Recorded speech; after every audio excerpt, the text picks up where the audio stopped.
Hey, it's Jim Dunaway, Lance Taylor, and Mick Gillespie. We're with you with the Players Club. It is week 3. We're in studio. Mick's on location. He's from Bama Insider, the Tailgate Show. And Mick, we're looking forward to a big weekend of college football. Before we talk about the numbers and our great sponsor here, your reaction to Alabama and Texas, the outcome, what you saw in Austin. It's a win, but now a lot of question marks. What do you think about that game? Hey, look, you and I kind of talked about this last week on the Players Club. I need my pimp code and my hat because we kind of knew that this was something that could possibly happen. What did we say last week? When's the last time Alabama made a road game look easy? Mississippi State, but they struggled at Florida. They struggled against Auburn. With all that said, I thought it was a great win. It's a hostile environment. It's a tough place to go play. I thought everything was also stacked against Alabama, too. The time, they don't play early. That was a really early game.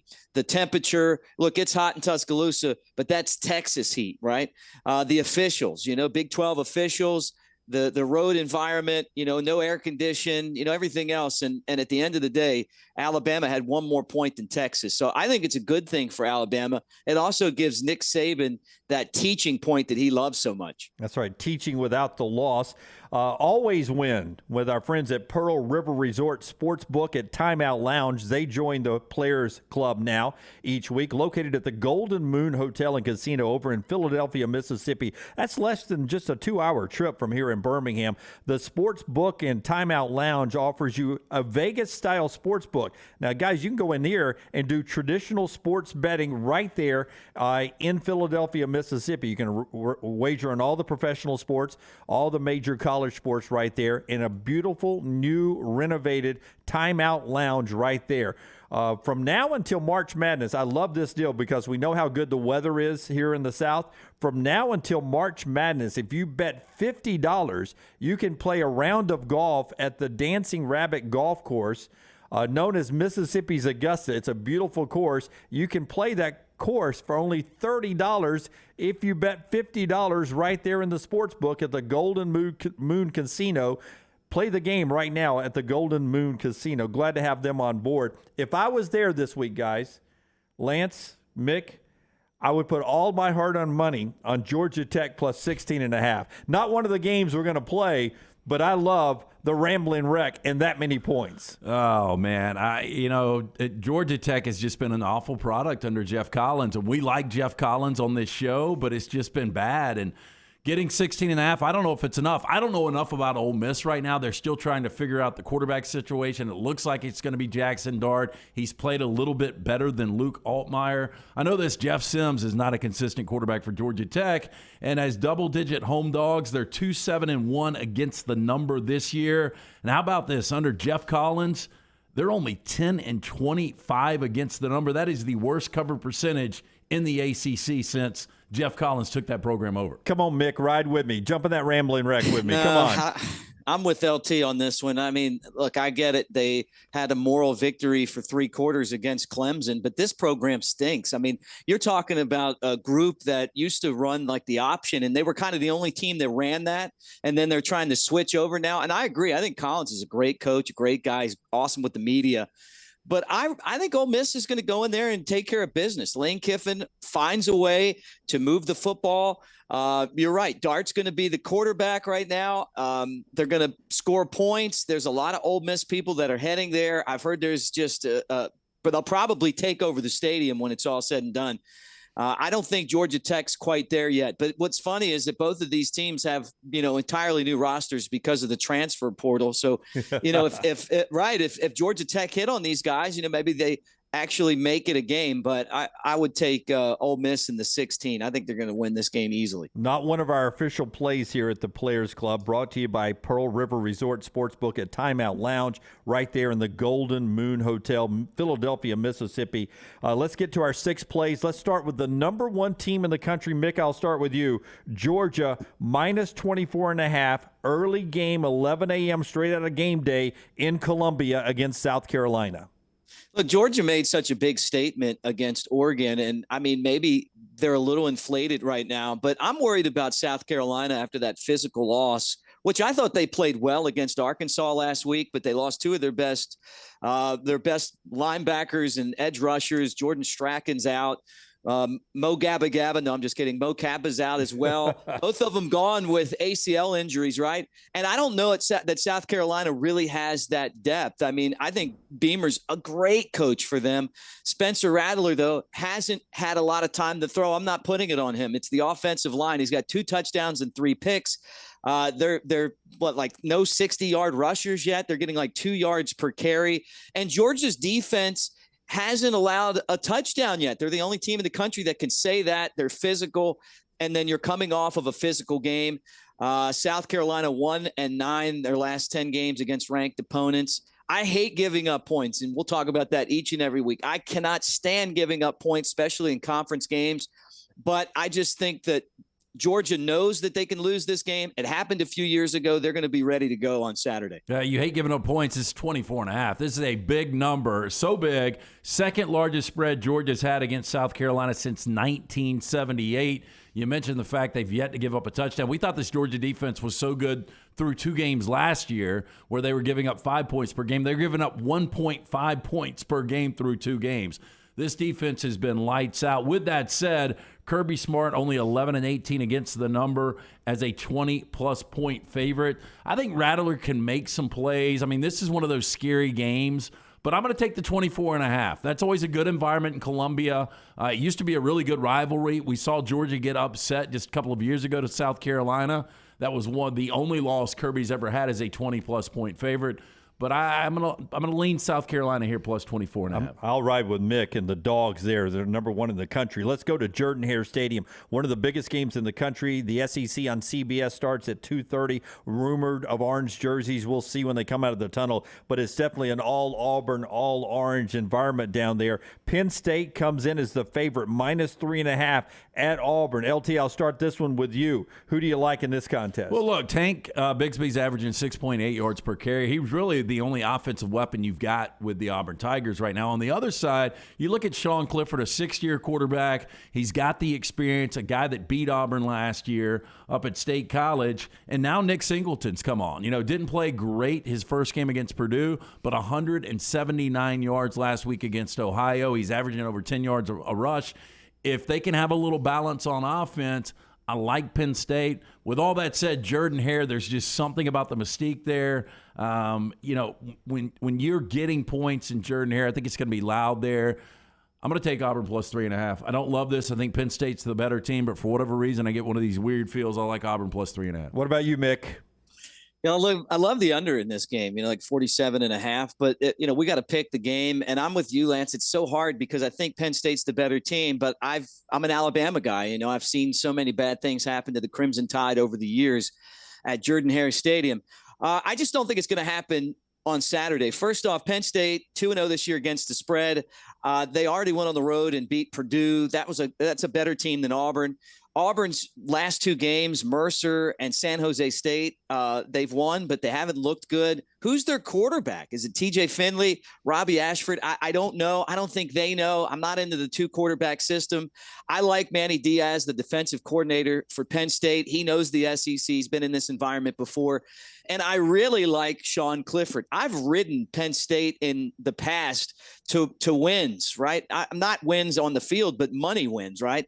Sean Clifford last year, best game as a Nittany Lion against Auburn, 28-32. He had 280 yards and 2 touchdowns. Auburn, they failed to cover the spread. They've done that twice already this year.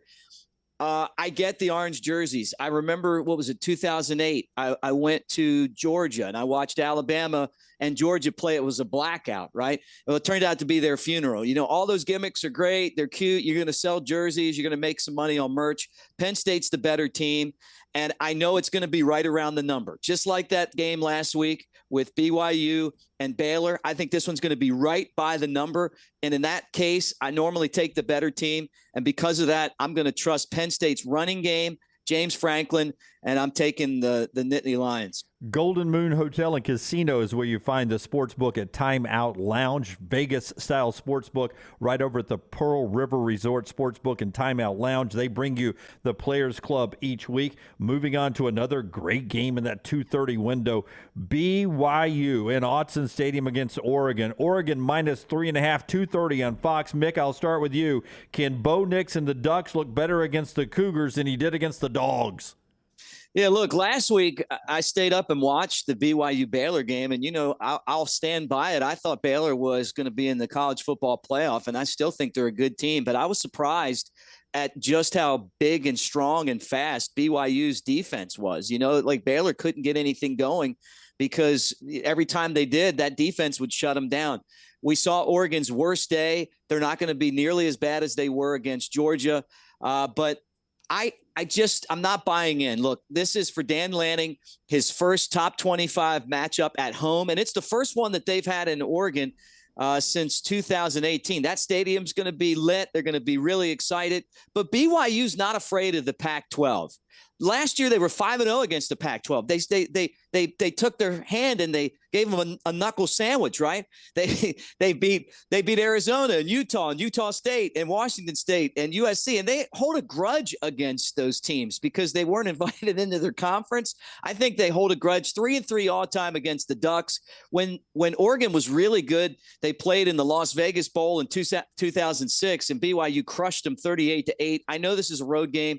But I think I'm taking BYU. I'm taking the points in this one. Hey, if BYU was in the Pac-12, wouldn't be surprised if the Cougars are able to win that conference. Need to get the receivers back. Two top receivers were out last week. Still found a way, as you said, to beat Baylor in overtime. Only 83 yards on the ground. But I think this defense is going to be the difference. We see Bo Nix make mistakes. I know he's a better quarterback at home and away. His first game in Autzen, I think he'll press a little bit.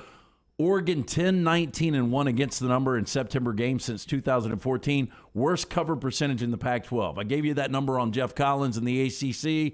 Now it comes back to Oregon. You look at BYU 10-4 against the number as a road dog under Kalani Sitake. I think the physicality, the difference here. I like BYU catching points. I'll take the Cougs.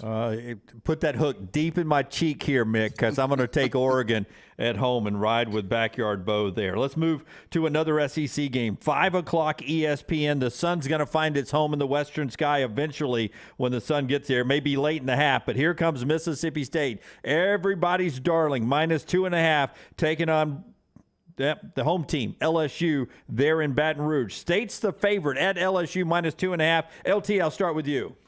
Mississippi State's a better team. I don't think there's any doubt. I think there's work to do for Brian Kelly. We saw it week 1 against Florida State. Major mistakes there. I'll say this. Jaden Daniels has been good so far, putting up more of those numbers against Southern last week. Game was 44-0 before you could blink. Jaden Daniels is completing 78% of his passes, 5 touchdowns, no interceptions. But Rodgers' numbers are actually better against better competition in Memphis and Arizona. He's completing nearly 80% of his passes. The last time Mississippi State and Mike Leach were in Baton Rouge, do you guys remember? We had an SEC passing record, 623 yards by KJ Costello. Will Rogers is a better quarterback than Costello. Mississippi State's defense under Zach Arnett is better than LSU's. I think this is true value here, minus the 2.5 on the road. I think after this game, people really start to talk about Mississippi State as one of the better teams in the SEC. Mick, are you buying the Go Tigers at home or no? Well, Jim, I spent some time in Hawaii. I learned how to surf, and you got to ride the waves sometimes, and it's like I don't know, right? But I'm feeling all the sharps kind of pulling towards Will Rogers, Mike Leach, and Mississippi State, and I see why. Look, Will Rogers, 313 yards, 4 scores. Last week he's so good playing on the road. They played late night against Arizona. That was fantastic, and he's second nationally right now with 9 touchdown passes.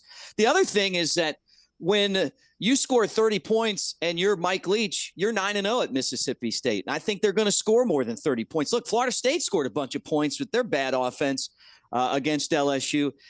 The other thing is that the defense can actually play for Mississippi State this year. And Mike Leach normally doesn't have that, but he does this year. You remember when he was at Texas Tech, I think They actually beat Texas to help Alabama way back in 2009 in a game, or maybe sometime back there, and it was amazing. Crabtree caught the ball and got in, and they had some defense, and they won like 10 or 11 games.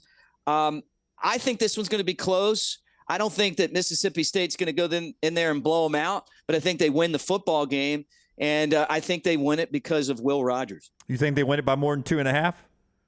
I think they win it by more than 2.5. Yeah, I'm giving up the 2.5. I like a home dog, but LSU just has so many problems right now. Daniels is a decent quarterback, but I don't know. Like, they're really going to have to prove something, although they could. I mean, this is a winnable game for LSU. But I'm like I said, I'm just riding the wave. Everyone I've talked to seems to think that Mississippi State not only going to win this game, but they're going to really push teams in the West this year. So, sometimes you just got to know when to get on the board and ride, and that's what I'm doing here. Well, hang 10 there, Mick. I hear you, man. I'm gonna go the other way. I'll take LSU. 2 more games to go, but let me tell you what you get when you go to the Timeout Lounge over at the Golden Moon Casino. You can play the game at a Vegas-like sportsbook, but imagine having just TV after TV with a feed of all the major sports network. They've actually got 12 state-of-the-art odds and wager boards listing all the games in that sports book. They've got 3 wager stations open where you can make your bets in person, or you can use the app over there. Full bar with bar juice as well, where you can sit there and keep your device charged, whether it's your phone or your tablet. And they've got the traditional sports bar food and drinks available as you watch the games all day long. And don't forget that special deal they have now until March Madness. If you bet $50 in the sports book, you can play the Dancing Rabbit golf course, known as Mississippi's Augusta, for only $30. What a great deal that is. The sports book at Golden Moon Casino. Play the game at the Timeout Lounge. 2 more to go.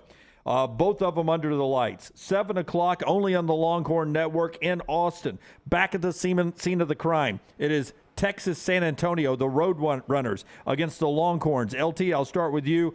The Longhorns giving up 11.5.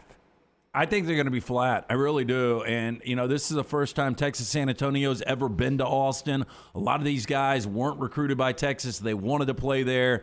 Jeff Traylor, one of the best coaches in college football, and he's got a veteran quarterback in Frank Harris, who, by the way, leads the FBS in total offense, almost 400 yards per game, 6 touchdowns, only 1 pick. My one fear there is he's been sacked 7 times. That offensive line's got to hold up a little bit better. But you look at Texas, 1-5 against the number, their last 6 following a loss. No Quinn Ewers. Hudson Card did not look healthy finishing that game. I think Texas San Antonio will give Texas all they want on Saturday. What about you, Mick? Look, I've bought into this too. I mean, think about it. They're 1-10 against the spread in their last 11 games on turf, 13-4 against the spread in their last 17 road games, 6-0 in their last 6 road games against the spread. You talk about Frank Harris. He's really good. Dual threat guy, almost 700 yards and 6 touchdowns with an interception. But when you struggle to beat Army, then all of a sudden you think you're going to show up into that environment that we saw last week. You start to question things. I feel like this is a really important game for Texas's program. You got the moral victory against Alabama, and you're right. Who's going to quarterback? Ewers out 4 to 6 weeks. Card limping around for the majority of the second half, but he did finish the game, right?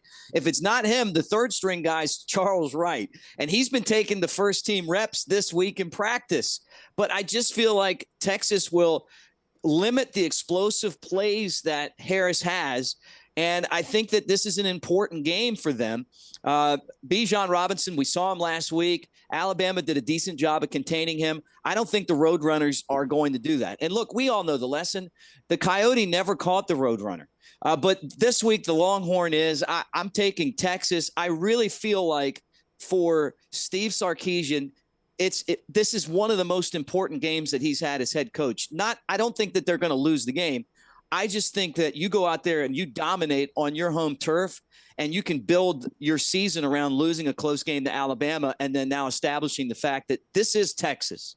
And you're the Roadrunners of UTSA, and you're on our turf. I just feel like this is a defining game and they're going to take care of business. I agree with you, Mick. The Acme box delivering is going to have Bijan Robinson running out of it and right over the Roadrunners. Give me Texas in this one. I agree. One more game to go as we give you the Pearl River Resort Sportsbook at Timeout Lounge Players Club for you here, and it's Miami and Texas A&M. LT loves him some Jimbo Fisher. I'll let him talk about it in a second. But Texas A&M minus 6.5 coming off the loss at home as they play host now to Mario Cristobal's Miami team. Mick, start us off here.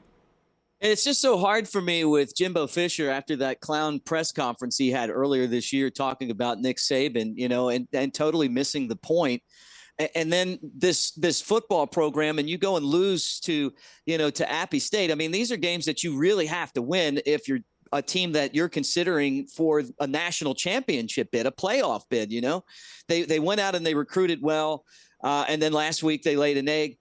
Let's be honest. Haynes King's terrible. He was terrible against Appy State. He's not a good quarterback. 97 yards in this day and age of football is awful. How much of that is Jimbo Fisher, though? How much of that is his style, right? I mean, is it time to kind of change things up? He probably looks at Georgia and says, well, they won the national championship playing like that. Yeah, but that was kind of a one-off. You got to be able to move the football. Then you look at the players on the other quarterbacks, and I think at some point they're going to make a change at quarterback. Is it the guy from LSU that they got? Is it the freshman? I don't know. Miami comes in with Tyler Van Dyke having an amazing second half against the Golden Eagles last week. And look, I like Southern Miss. I mean, we've seen him before. I've been there when they've beaten Alabama. They're a tough team. They give you a fight. But Miami, with so much offense in the second half, they come into this game. Even the game that Texas A&M won, they didn't look great. They're terrible running the ball, right? 102nd in total offense, 102nd in scoring offense. Yet when I look around, OddsShark says that they think they're going to win, although ESPN has them at a 53.6% chance of losing to Miami. I know that this is a back up against the wall game for Jimbo Fisher. They're not going to fire him. His buyout would cost, 2 oil rigs at this point. But the better team's Miami. So I'm taking the 5.5 points. I would not be surprised if Texas A&M wins, but to win by 6 or 7 or 8, things are going to have to change dramatically. And just for me, if I'm putting my money down, I know what Miami's bringing to the table, and I know what Texas A&M has brought to the table, and it hasn't been good. Okay, I've already gone against first-year head coaches at new stops, Dan Lanning at Oregon, Brian Kelly at LSU. I'll keep the trend going. I'm going against Mario Cristobal here. I think the better overall team is Texas A&M. I agree. It is an archaic offense under Jimbo Fisher right now. I don't think Haynes King is necessarily the answer, but I think Devin Achane will be the difference in this game, running the football. Tyler Van Dyke, this will be the best defense he's ever seen. I think that crowd's going to be charged up at Kyle Field. 8 o'clock kickoff. You look at A&M, 15-6-1 against the number versus non-conference opponents since 2017. They're hearing how bad they are. They've got something to prove. They need to get it going before conference play starts. I think they win the game by double digits. I'll take A&M. He'll take A&M. We'll take a trip to the Timeout Lounge any day of the week. Pearl River Resort Sportsbook. We'll recap all the picks in a second. But first, let me tell you, located right there at the Golden Moon Hotel and Casino in Philadelphia, Mississippi, just 2 hours from Birmingham, only a little over an hour from Tuscaloosa. The Sportsbook at Timeout Lounge offers a Vegas-style sportsbook and traditional sports betting locally right there in the casino. You can wager on all the big professional or college games right there in a beautiful remodeled Timeout Lounge. From now until March Madness, bet just $50. You play a round of golf at Dancing Rabbit, the great golf course there, for only $30. The Sportsbook at Golden Moon Casino, where you play the game at the Timeout Lounge. Here's the recap of the picks. Mick takes Georgia, while LT takes South Carolina. I go with Mick and take Georgia. Mick takes Penn State. LT and I take Auburn. Mick takes BYU. So does LT. I'll go Oregon. Mick takes Mississippi State. So does LT. I'll go LSU. I played the layman on the show, by the way. Mick takes Texas. LT takes UTSA. Unfortunately, Mick, I'm on your side. I'll take Texas. And last but not least, Mick takes Miami, and LT and I will take Texas A&M. Those are the 6 plays at the Players Club for Week 3. Mick, thank you for your time. Enjoy the games this week, everybody, and we'll see you next week.